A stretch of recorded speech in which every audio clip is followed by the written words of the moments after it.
Hello students, welcome eight genius mentor. बच्चे, हमने topic शुरू किया हुआ है India and the contemporary world, chapter 1। और चैप्टर 1 में हम फ्रेंच रेवोल्यूशन यानी फ्रांस की क्रांति काफ़ी हद तक पढ़ चुके हैं और आज का लेक्चर हमारा रहेगा 13।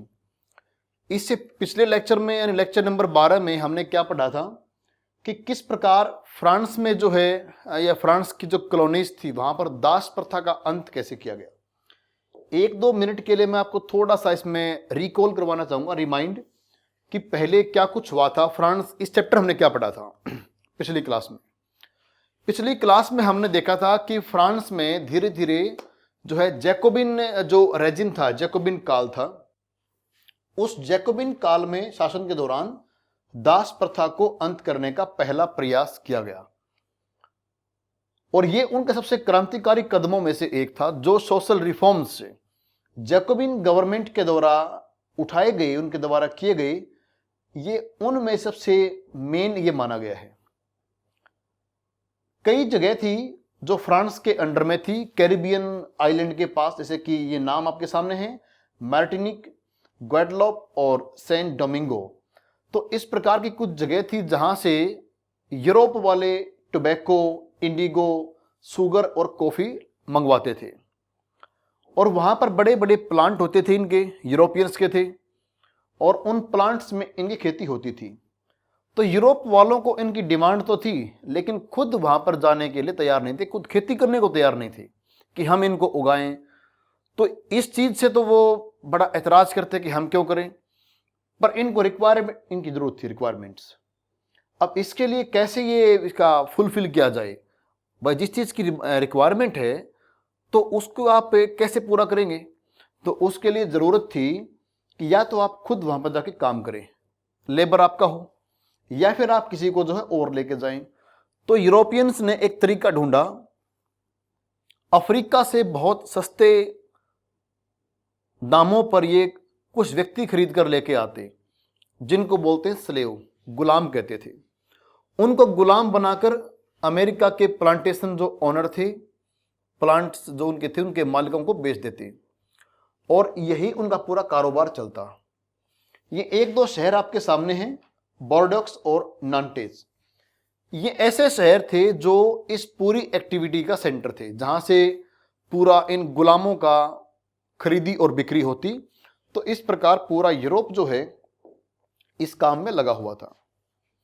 अफ्रीका से गुलामों को खरीदकर करीब 3 महीने की जो है लंबी यात्रा के बाद उनको वहां पर पहुंचाया जाता और बहुत ठूस ठूस कर जो है उन बेचारों को भरते और इस प्रकार वहां पर जाकर उनको बेच देते गुलामों को।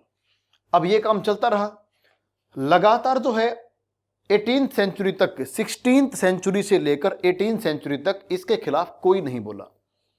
सबको लगता था कि जो स्लेवरी है वो तो बड़ी आम चीज है।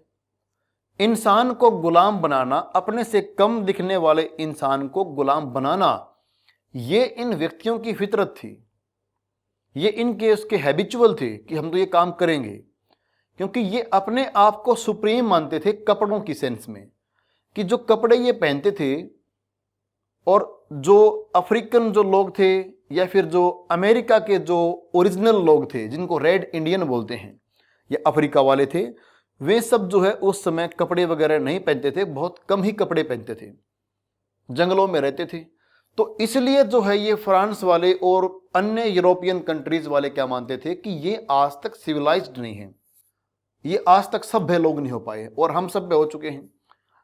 तो इन लोगों ने इनको बस इसी बात के ऊपर गुलाम बनाया कि तुम जो है इसके लायक भी नहीं हो,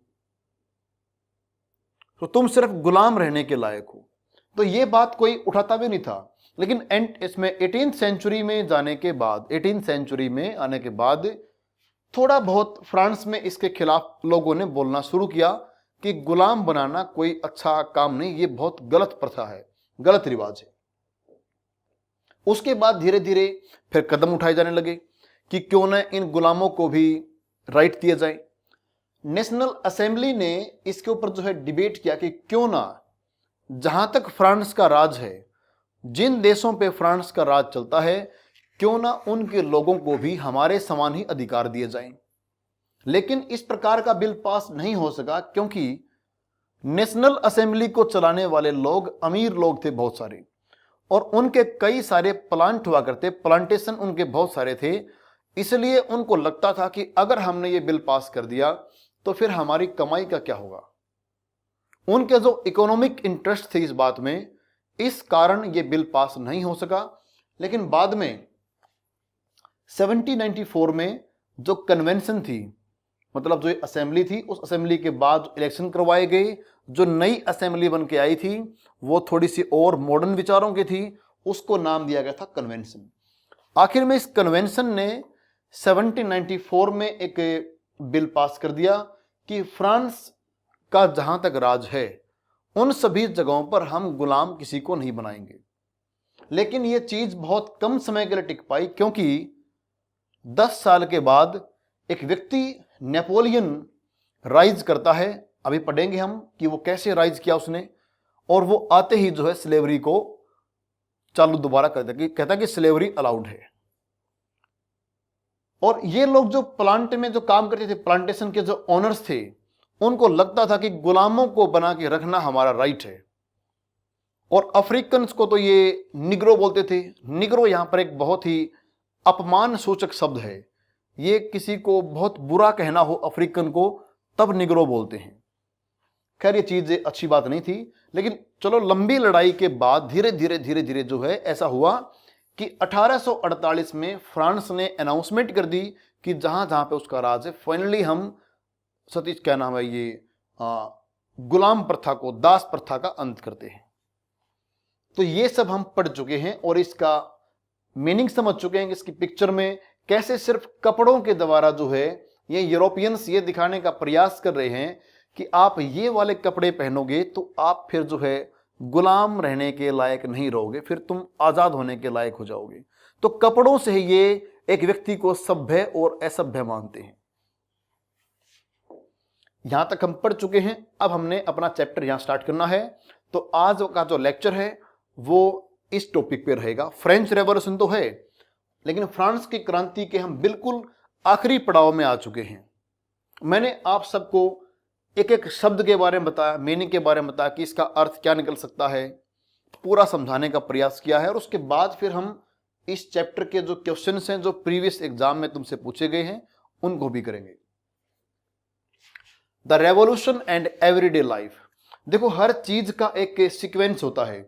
हम जो चीज पढ़ते हैं, कुछ भी आप पढ़ते हैं या कोई काम करते हैं, जब तक आप उसको जांचते नहीं कि आपने क्या पढ़ा, इस पढ़ाई का हमारे इस काम करने का फायदा क्या है, इसके प्रोस एंड कॉन्स क्या रहे, इसमें क्या इंप्रूवमेंट हो सकता था, तब तक जो है वो चीज अपने आप में पूरी नहीं होती है।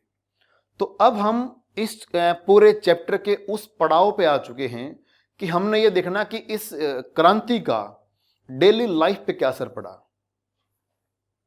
The revolution and everyday life.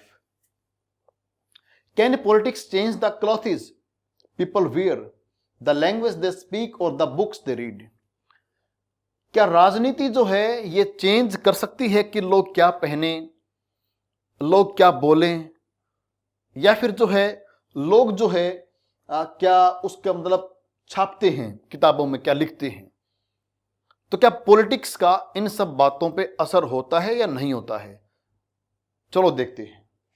The years following 1789 in France saw many such changes in the lives of men, women and children।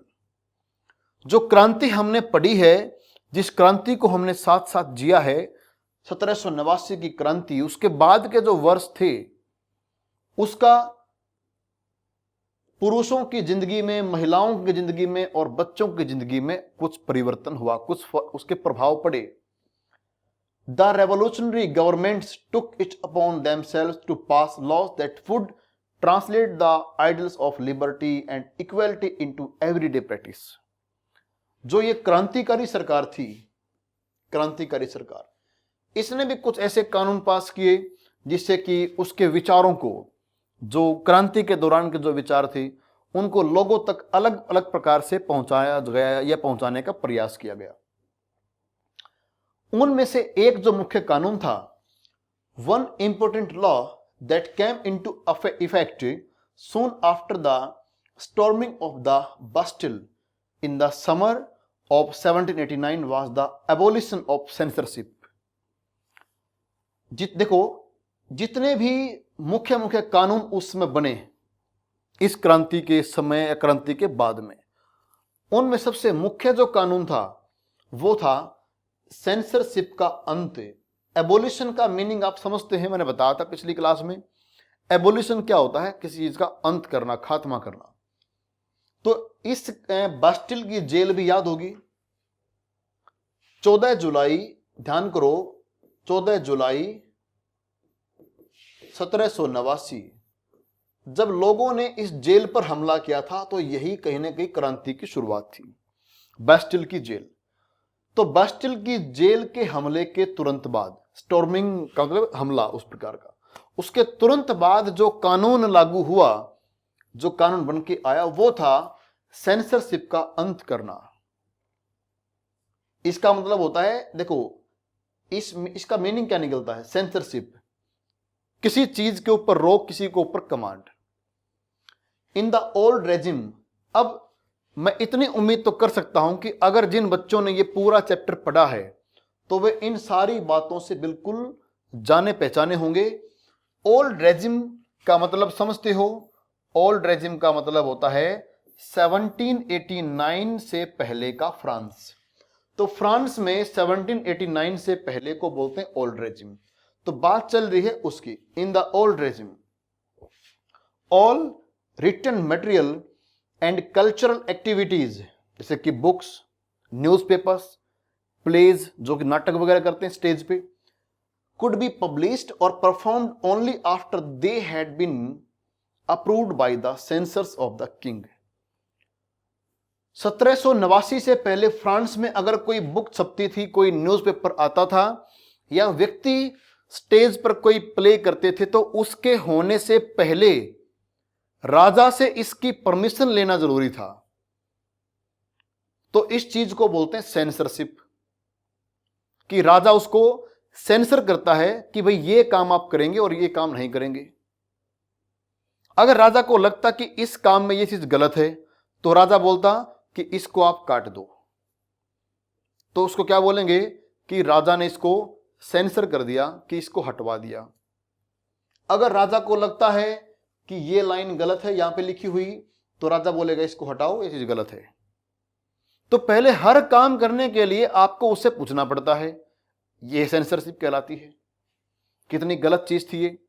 मतलब लोगों को फ्रीडम भी नहीं कि वो कुछ करें, इस प्रकार की अपनी चीजों को दिखाएं, अपनी क्रिएटिविटी को दिखाएं। लेकिन अब जो कानून पास हुआ है वो है कि आप ये काम कर सकते हैं, आपको कोई इस प्रकार से रोक टोक करने वाला नहीं है। और ये बहुत क्रांतिकारी कदम है। जब लोगों को अपनी फ्रीडम मिल जाती है, freedom of speech, freedom of expression of thoughts, वे जो बोल सकें, बता सकें, लिख सकें, उसका प्रदर्शन कर सकें, परफॉर्म कर सकें, तो फिर जो है धीरे धीरे समाज में क्रांति आती है। समाज में नए विचारों का संचार होता है, नए विचार लोगों तक जल्दी पहुंचते हैं। तो अब जो है ये काम शुरू हो चुका है। Now the declaration of the rights of man and citizen proclaimed freedom of speech and expression to be a natural right. जो मैंने अभी भी आपको बताया वो यही है कि declaration of rights of man में यह था कि आपको फ्रीडम ऑफ स्पीच है, आपको बोलने का अधिकार है, बोलने की आजादी है। आप अपने एक्सप्रेशन, आपके विचारों को रख सकते हैं। आपके विचार क्या पता सरकार के खिलाफ हो या सरकार के समर्थन में हो, पर आप रख सकते हैं। Newspapers, pamphlets, books, printed pictures flood the towns of France from where they travelled rapidly into the countryside. France के जो शहर थे, फ्रांस के जो छोटे शहर, बड़े शहर हैं, उन सब में इस प्रकार से अचानक से न्यूज़पेपर्स की, पैम्फलेट्स की, बुक्स की बाढ़ सी आ गई थी। क्योंकि अब लोगों को मौका मिल गया कि वो ये काम कर सकते हैं। तो इसलिए जो है ये काम इतने स्पीड से हुए कि बिल्कुल बाढ़ सी आ गई थी और सब जगह तक, पूरे गांव तक की बात फैल गई। अखबार आने लगे, लोग अपने विचार रखने लगे। भाई मेरी सोच ये सरकार के प्रति है, मेरी सोच मंत्री के प्रति ये है। तो इस प्रकार की बातें बड़ी आम चीज होगी थी। They all described and discussed the event and changes taking place in the France. France में क्या हो रहा है, क्या चेंज हो रहे हैं फ्रांस में, कौन सी घटना फ्रांस में घट रही है, वे सब उसको डिस्कस करते, अखबारों में, बुक्स में पैम्फलेट छापते, पर्चे वगैरह छापते, उसको फिर जो है अपने डिस्कस करते। Freedom of the press also meant that opposing views of event could be expressed. Press को अगर आप फ्रीडम दे रहे हैं, मीडिया को अगर आप दे रहे हैं आजादी, तो इसका मतलब यह नहीं है कि सरकार के समर्थन में सब कुछ बोलना है। अगर आप मीडिया को फ्रीडम दे रहे हैं, प्रेस को फ्रीडम मिल रही है, तो उसका मतलब है कि आपको तैयार रहना होगा कि आपके खिलाफ भी कोई बात आ सकती है। तो ऑपोजिशन जो है ना, ऑपोजिंग व्यूज, वो भी पॉसिबल है। इसको बोलते हैं freedom of press. Each side sought to convince the others of its position through the medium of print। अब जब सबको ही बोलने की छूट मिलेगी कि बस सारे अपने अपने विचार रख सकते हैं, छाप सकते हैं, तो ये तो है नहीं कि सारे व्यक्ति विरोध करेंगे, और ना ये संभव कि सारे व्यक्ति सरकार के समर्थन में बोलें। इतना जरूर है कि जो समर्थन में बोलेगा, जो सरकार के सपोर्ट में होगा, वो अपनी बात को जस्टिफाई करा कि ये बात इसलिए सही है कि सरकार ने जो किया सही किया। और जो खिलाफ बोलने वाले होंगे, जिनको कुछ लगा कि ये बात गलत थी, वे अपनी बात को जस्टिफाई कर, नहीं भाई मैं सही हूं। तो इससे क्या हुआ कि इससे एक इंटेलेक्चुअल जो डायलॉग है वह शुरू हुए। लोगों में थोड़ी क्यूरियोसिटी बढ़ी, जिज्ञासा बढ़ी कि और क्या हो सकता है, क्या ये और बढ़िया हो सकता है, इसको जानने का प्रयास होने लगा।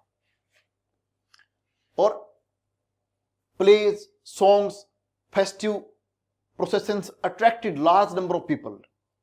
अब तो बस गानों की बाढ़ सी आ गई, देशभक्ति के गाने, नाटक लोग करते। उस टाइम तो खैर टीवी नहीं थे, तो लोग स्टेज पे ऐसे नाटक करते, लोग देखने के लिए जाया करते। तो ये एक बहुत आम चीज हो चुकी थी। This was one way they could grasp and identify with idea such as liberty और जस्टिस। यही एक तरीका था जिसके द्वारा वो इन सब बातों को अपने अंदर समा लेते कि लिबर्टी क्या है, उसको जांचते, देखते, क्या पढ़ते, अच्छा ये लिबर्टी है, अच्छा ये फ्रीडम होता है। बताया गया कि एक पुजारी ने किसी व्यक्ति को पनिश कर दिया, तो अखबार में आया कि सरकार ने उसको ऊपर कार्रवाई की, उसके ऊपर, क्योंकि बिना वजह प्रीस्ट ने उसके ऊपर कार्रवाई की थी, और कार्यवाही करना सिर्फ कोर्ट का राइट है। तो लोग समझ गए, अच्छा जस्टिस ये होता है, ये न्याय है। तो इससे जो है नए नए आइडियाज डेवलप हुए। That political philosophers wrote about at length in text which only a handful of educated people could read. समस्या यह थी कि जो पॉलिटिकल फिलोसफर्स थे, जो किताबों में लिखते थे, उससे तो बात सिर्फ कुछ लोगों तक पहुंच पाती जो पढ़े लिखे थे, लेकिन नाटक के द्वारा और इन बातों के द्वारा ये बातें सब जगह तक पहुंचने लगी। तो इससे बहुत फायदा जो है फ्रांस में हुआ। अब हमने एक एक्टिविटी जो देखनी थी, वाई के B describe the picture in your own words. What are the images that the artist has used to communicate the following ideas. Greed, equality, greed माने लालच, इसको आप बोलेंगे लालच, लोभ, लालच। Justice, take over by the state of the assets of the church. अब आप चैप्टर लगभग पढ़ चुके हैं, बस इसको हमने टच देना है, यहां पर गलती नहीं करनी है, ध्यान से पढ़ते रहना है। एक पिक्चर आपके सामने है, इस पिक्चर को देख के बताना कि इसमें क्या चल रहा है, ये किस आइडिया को दिखा रहा है। इस पिक्चर में आप एक मोटे से व्यक्ति को देख रहे हैं जिसके गले में एक क्रॉस का निशान है। नॉर्मली क्रॉस का निशान जो होता है ये कहां पर मिलता है? चर्च का जो पुजारी होता है, चर्च का प्रिस्ट जो होता है, उसके गले में इस प्रकार के निशान मिलते थे।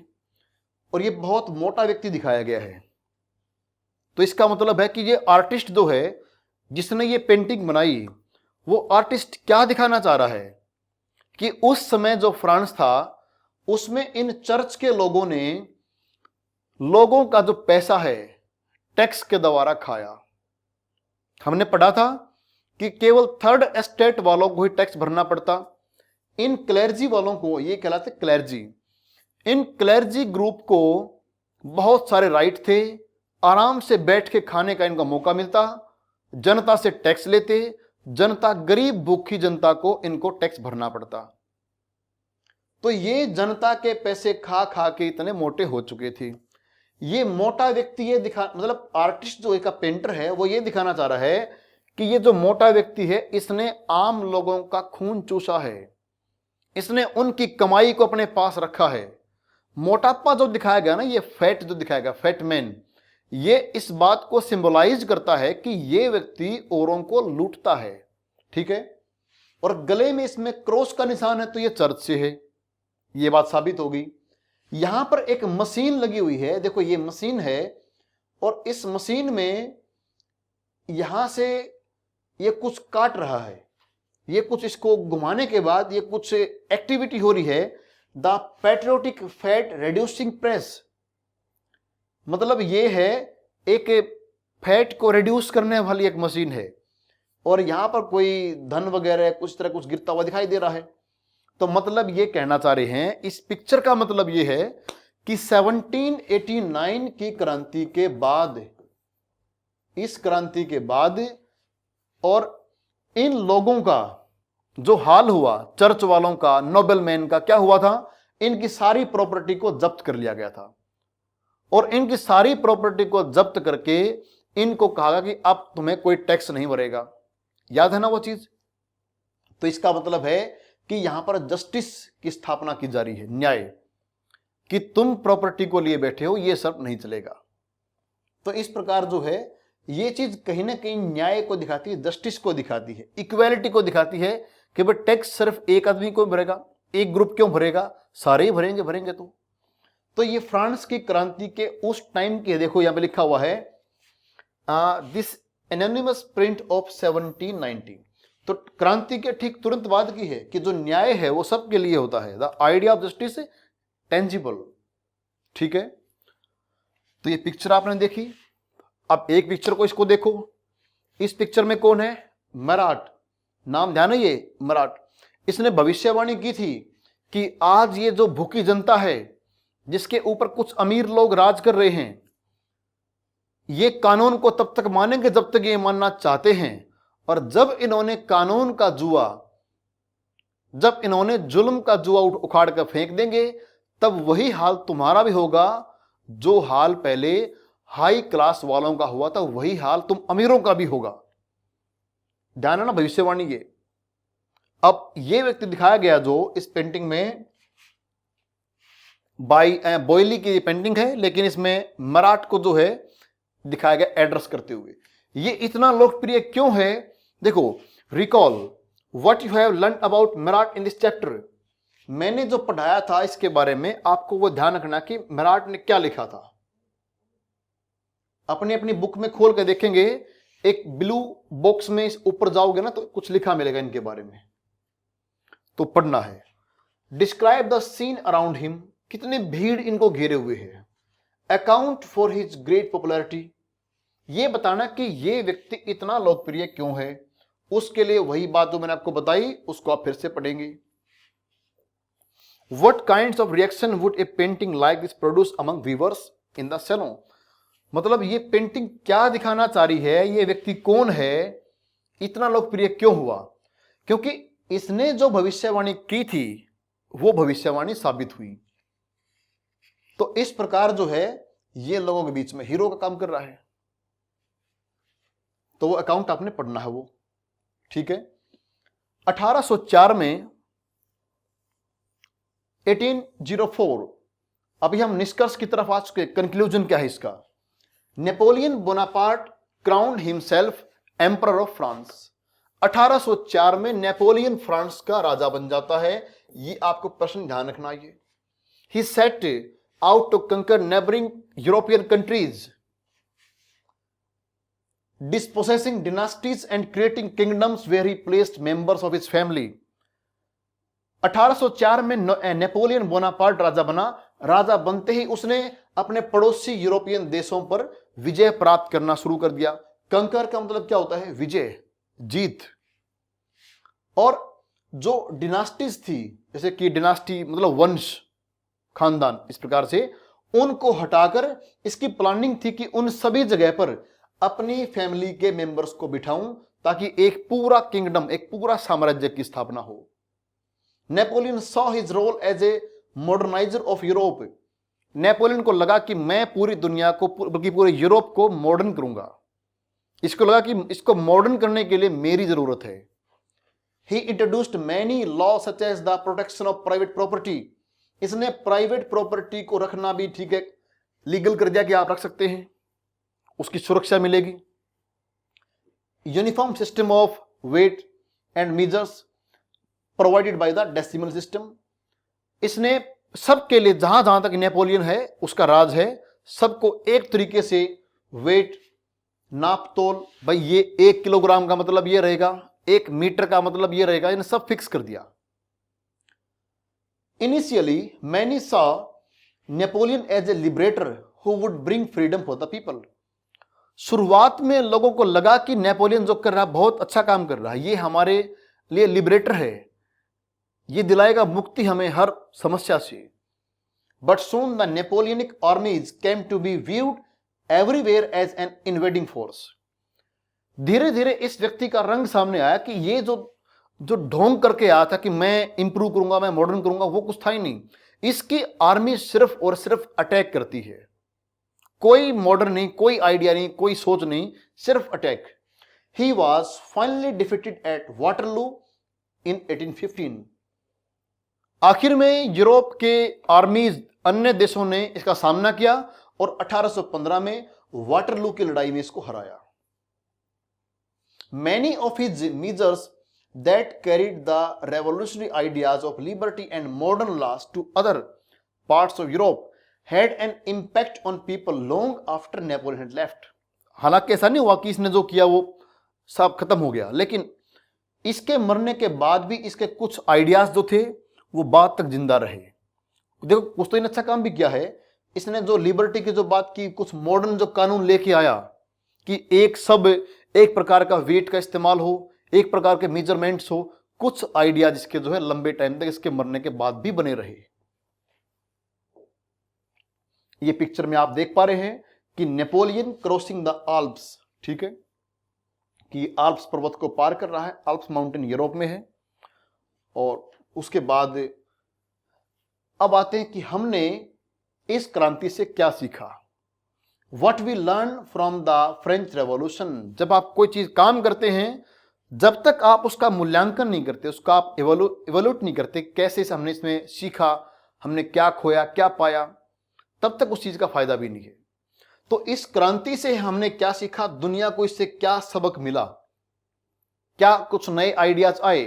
The ideas of liberty and democratic rights were the most important legacy of the French revolution.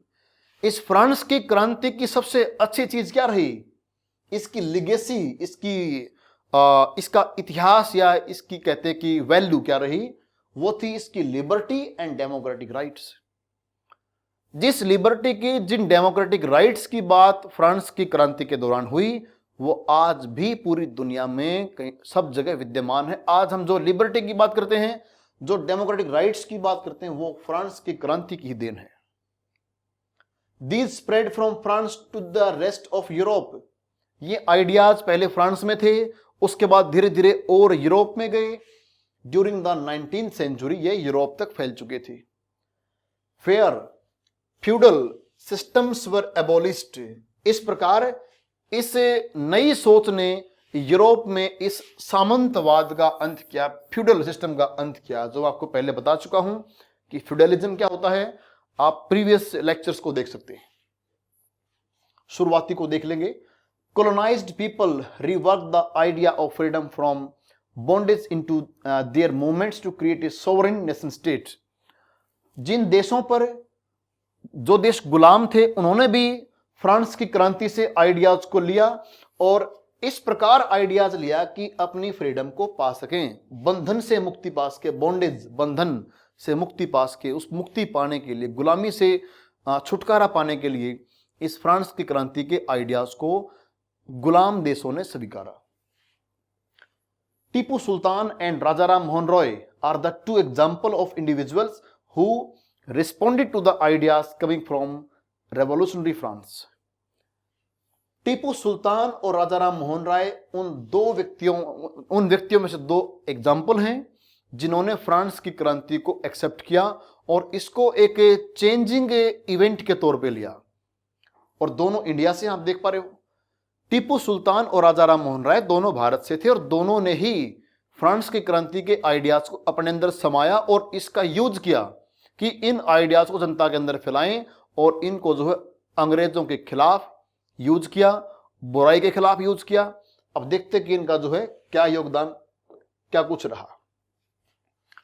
Raja Ram Mohan Rai was one of those who was inspired by the new ideas that were spreading through Europe at that time। तो राजा राम मोहन राय जो है उन कुछ व्यक्तियों में से थे जो फ्रांस की क्रांति से प्रभावित हुए। उसमें फ्रांस में और यूरोप में जो कुछ हो रहा था उससे बहुत इंस्पायर हुए Raja Ram Mohan Roy. The French revolution and later the July revolution excited his imagination.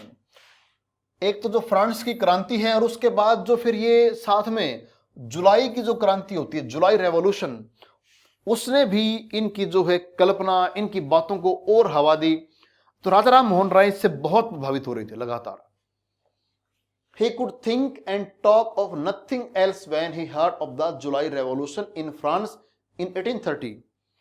France की जो क्रांति थी वो तो ठीक है, लेकिन उस क्रांति के बाद एक क्रांति और होती है 1830 में, जिसको बोलते हैं जुलाई रेवोल्यूशन। जब जुलाई रेवोल्यूशन की बात राजा राम मोहन राय के पास पहुंची कि ये हुआ, तो उसके बाद तो जो है राजा राम मोहन राय इस क्रांति के अलावा किसी की बात ही नहीं करते थे। वो जो कुछ बात करते हैं, उनके आइडियाज जो बातें आती वो सिर्फ और सिर्फ इनकी क्रांति की बात होती। On his way to England at Cape Town he insisted on visiting frigates यानी warships flying the revolutionary tricolour flag. जब वे on his way to England at Cape Town, देखो जब वो इंग्लैंड की तरफ जा रहे थे तो बात है केप टाउन की, जो कि साउथ अफ्रीका में है। वहां से फिर वो इंग्लैंड जा रहे थे, तो केप टाउन में उन्होंने इस बात की जिद की कि मैंने उन जहाजों को देखना है जिन पर ट्राई कलर का झंडा फहरा रहा है। Try colour, blue, white and red, जो फ्रांस का जो राष्ट्रीय रंग कहलाते हैं। ये बोले कि मुझे एक बार उन जहाजों को दिखाओ जिन पर वो शानदार झंडा लहराता है। तो कितने प्रभावित हैं उस चीज से, उस जहाज के दर्शन करने के लिए इतने व्याकुल हैं। और वो भी कब, though he had been temporary lamed by an accident, उस समय जब इनका एक छोटा सा कोई एक्सीडेंट हुआ था और ये थोड़ा बहुत लंगड़ा के चल रहे थे। लेम्ड मतलब क्या कि थोड़ा बहुत इनको पैर में दिक्कत थी, लंगड़ा के चल रहे थे। तो ये उस टाइम की बात है और ये जिद कर रहे हैं कि मैंने उस जहाज को देखना है। और ये लिखा है सुशोभन सरकार, उनका लिखा हुआ ये नोट है कि भाई उन्होंने, राजा राम मोहन राय जो है इस प्रकार की जिद कर रहे थे। ये जिद करना ये दिखाता है कि मतलब ये नहीं कि वो जिद कर रहे हैं पता नहीं क्या है।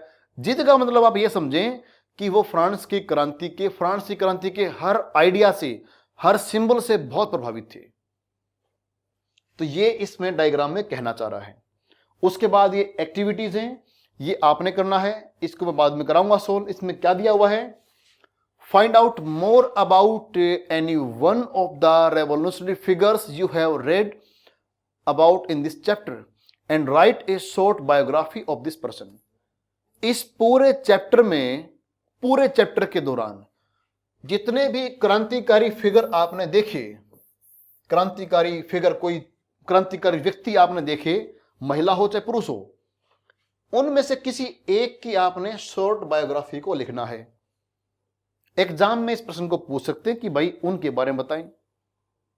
तो आपका मन करे आप उसके बारे में कुछ लिख के लाना है, देखना कि उसके बारे में क्या लिखते। फिर मैं इसको बताऊंगा, जो पर्सनालिटी यहां पे आई हैं मैं सबके बारे में बता दूंगा बाद में कि इनका ये था।